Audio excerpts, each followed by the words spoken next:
This is a book bull summary of the book The Psychology of Money by Morgan Housel. To grasp why people bury themselves in debt, you don't need to study interest rate, you need to study the history of greed, insecurity, and optimism. In his book The Psychology of Money, Morgan Housel offers wisdom on personal finance through the lens of human behaviour. He asserts financial success is a soft skill, where your behaviour with money is more important than how intelligent you are. Humans are no Excel sheets. Here are 8 lessons in this video to excel at the soft skill of financial decisions. Number 1. Everyone has different attitudes towards money. Housel starts by talking about human behaviour toward money. Remember when the Great Depression hit and the global economy entered a decade of sustained decline? Businesses folded, families lost their farms and homes, and hard-earned savings disappeared into thin air. When millions of Americans had lost their faith, the Kennedys had shifted to an even bigger house. Economic disparity is one mere case. Our individual life experiences profoundly teach us about the economy and money. The resulting lessons from these different perspectives shape what we do with our money. We all like to think we know how the world works, but we usually only experience a tiny sliver of that reality. So that's the first thing to realise. We know less than we would like to think we do. Number 2. Personal experience drives financial decision-making. The average low-income household in the United States spends around $411 on average on lottery tickets yearly, rather than on investments. Is this behaviour rational? Hardly. However, it is intuitively logical. Personal history, in other words, determines our attitude to risk. But unfortunately, real-world pieces of evidence fail to change gut decisions formed early on in life. Hence, don't judge other people's decisions. Number 3. The economic concepts we use today are still historical infants. Why are we bad at handling money?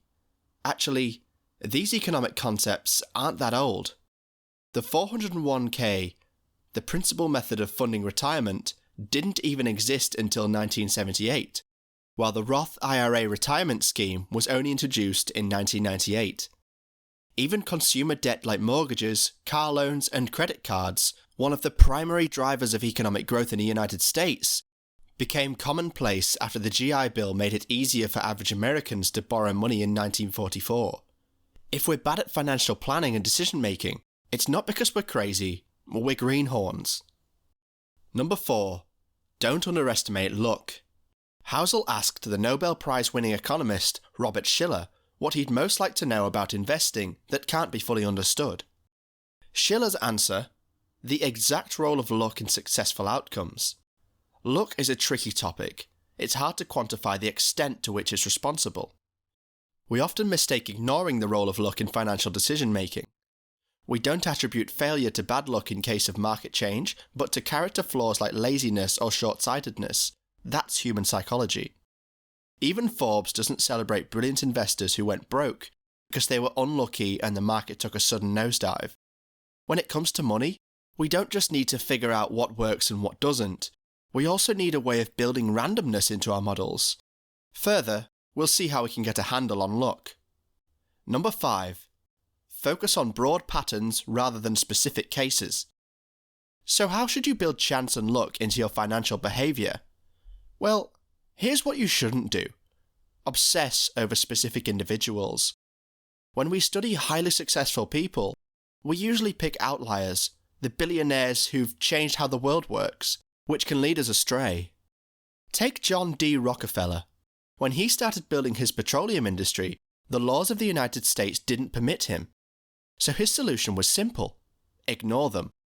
Looking back, it's easy to celebrate his vision and say that he refused to let outdated laws stand in the way of innovation. But what if he'd failed? The difference between these two outcomes is luck. A few different verdicts here and there, or perhaps a change in the political climate, might have altered Rockefeller's fortunes. Even if you mimic every career step of someone, you can't ensure the dice will fall the same for you as they did for him. So here's the alternative. Stick to analysing patterns of success and failure. The more familiar a way, the more likely it applies to your life and financial decisions, and the more likely you are able to make better calls. Number 6. Envy can make you reckless. Know when enough is enough. Capitalism is excellent at two things: generating wealth and envy. In capitalist terms, there's nothing morally wrong with envy. But there is a practical problem. Let's look at an example of Rajat Gupta, CEO of management consulting firm McKinsey. When he retired in 2007, he was worth $100 million. He could have done anything, but Gupta was envious. In 2008, Gupta learned that Warren Buffett was about to invest $5 billion to keep the firm afloat during the financial crisis. 16 seconds after hearing this news on a conference call, long before it was made public, Gupta dialed the number of a hedge fund manager and bought 175,000 shares of Goldman Sachs. This was insider trading and strictly illegal.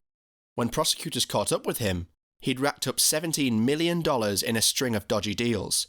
It hadn't made him a billionaire, but it was enough to earn him a hefty prison sentence. The moral of this story? Envy drives terrible calls, and the cost of those calls is a lot higher than the gains you stand to make.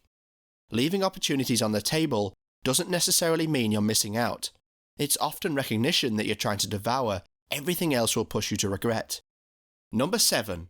Amassing a fortune is easier than keeping hold of it. Bill Gates once quipped that success is a lousy teacher.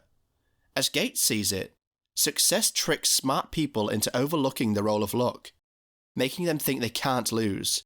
But, paradoxically, that's a pretty surefire way of ensuring you lose. Jesse Livermore was an American stock trader. Before the crash of 1929, Livermore took a short position and bet the stocks would decline. Sure enough, the market lost 1/3 of its total value. But, while fortunes were liquidated and news spread of bankrupt investors leaping from office windows, Livermore returned home to his family with great news.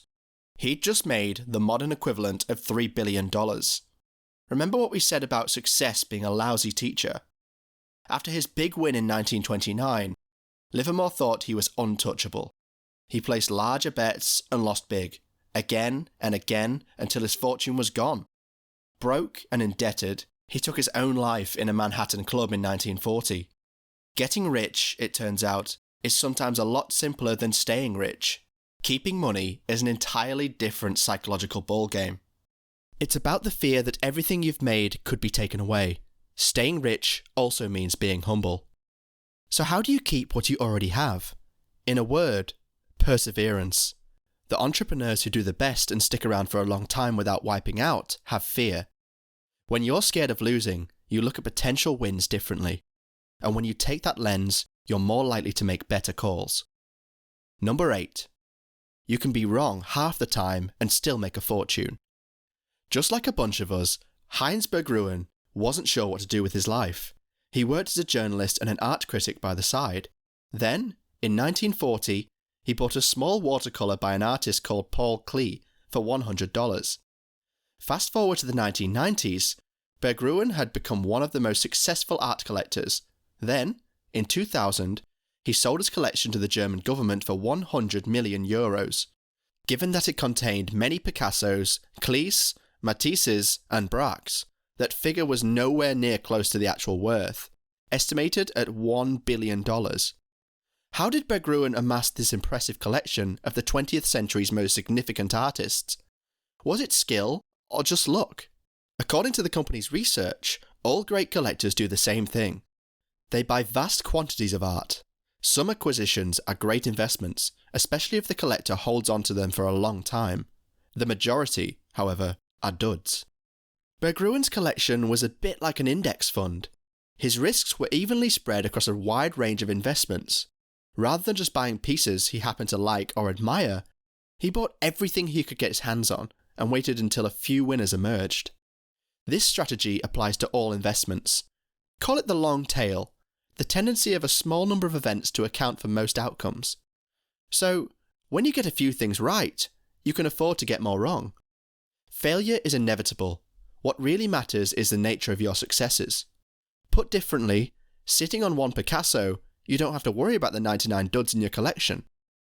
What's your most important key takeaway? Please comment down below and share the video if you like it. Thank you, and until next time.